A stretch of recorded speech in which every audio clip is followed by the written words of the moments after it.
di sektor pelayanan publik, di transportasi, kependudukan dan kesehatan serta yang lainnya. Sangat mengutamakan protokol kesehatan dengan meniadakan kontak langsung sebagai penyesuaian pada tatanan new normal pandemi COVID-19 ini. Hal tersebut membuat pemerintah harus tetap mengutamakan akuntabilitas kinerja yang diselenggarakan oleh pemerintah daerah, tidak terkecuali pemerintah Provinsi Jawa Tengah dan kabupaten kota se-Jawa Tengah. Hadirin yang berbahagia, pemerintah Provinsi Jawa Tengah di masa pandemi COVID-19 ini tetap melaksanakan pembangunan melalui pelaksanaan program dan kegiatan yang diharapkan semaksimal mungkin dapat meningkatkan taraf kesejahteraan masyarakat di Jawa Tengah. Untuk mewujudkan hal tersebut, lembaga pemerintah melalui aparaturnya harus mampu menerapkan sistem yang kondusif bagi berlangsungnya pembangunan sejak dari perencanaan hingga proses evaluasi. Maka dari itu,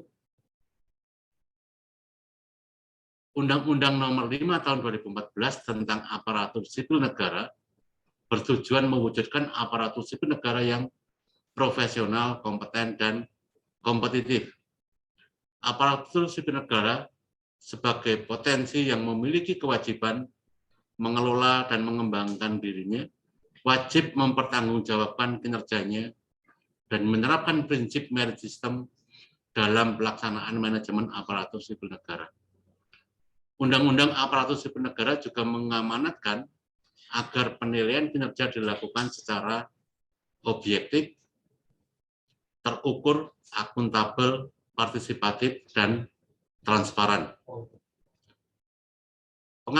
Pengaturan mengenai penilaian kinerja dalam Undang-Undang Aparatur Sipil Negara tersebut diatur lebih lanjut di dalam Peraturan Pemerintah Nomor 30 Tahun 2019 tentang penilaian kinerja PNS. Peraturan pemerintah ini mengukur antara lain perencanaan, pelaksanaan, pemantauan, pembinaan, dan pelaksanaan penilaian kinerja pegawai, serta mengatur terkait tindak lanjut hasil penilaian kinerja pegawai berdasarkan pertimbangan di atas.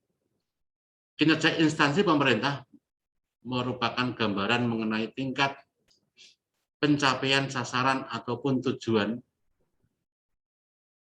instansi pemerintah sebagai penjabaran dari tujuan dan sasaran instansi pemerintah yang mengindikasikan tingkat keberhasilan dan kegagalan pelaksanaan kegiatan-kegiatan yang sesuai dengan program dan kebijakan yang telah ditetapkan.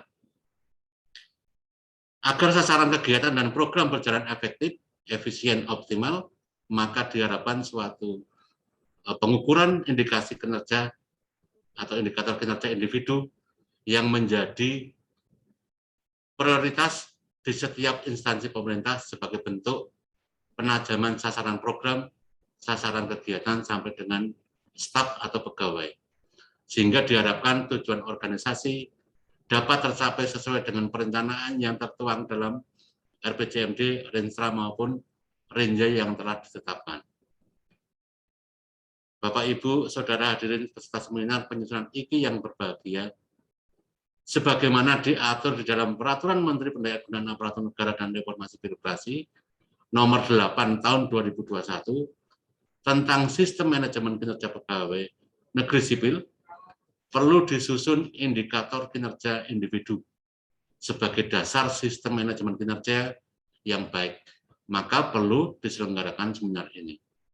Hadirin yang berbahagia, seminar ini dimaksudkan untuk mempersiapkan unit kerja di lingkungan pemerintah Provinsi Jawa Tengah untuk menyusun indikator kinerja individu atau IKI guna mendukung terwujudnya manajemen kinerja di lingkungan pemerintah Provinsi Jawa Tengah sebagai bukti bahwa akuntabilitas kinerja di Provinsi Jawa Tengah berjalan dengan baik. Hadirin yang saya hormati, sebelum saya mengakhiri sambutan ini, perkenankan saya menyampaikan dan mengajak kepada seluruh peserta seminar Yang pertama, agar mengikuti seminar penyusunan IKI dengan sungguh-sungguh dan selanjutnya melaporkan kegiatan ini kepada pimpinan di lingkungan perangkat daerah masing-masing, karena ini merupakan kebijakan yang akan dilaksanakan ke depan. Kedua, menyiapkan bahan sebagai persiapan penyusunan IKI sesuai dengan ketentuan yang telah ditetapkan.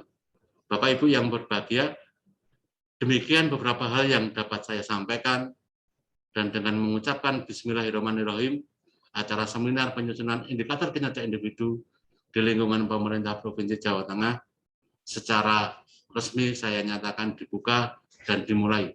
Selamat mengikuti, kami akhiri. Wabillahi taufiq wal hidayah. Wassalamualaikum warahmatullahi wabarakatuh. Kepala Biro Organisasi Sekda Provinsi Jawa Tengah, Dr. Insinyur Iwan Sudrajat MM. Selesai.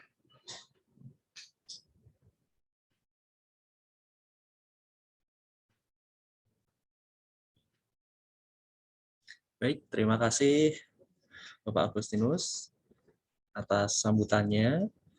Kami mengingatkan juga kepada para peserta untuk dapat mengisi link daftar hadir yang sudah ada di menu chat.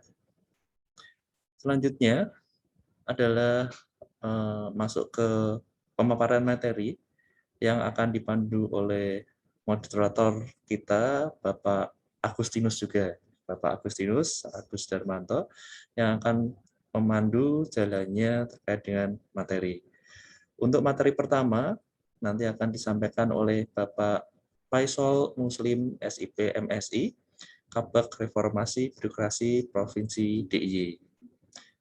Untuk Bapak Faisal Muslim, izin apakah sudah?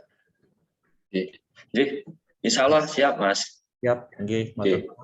Untuk jalannya paparan dan tanya jawab akan kami serahkan kepada moderator.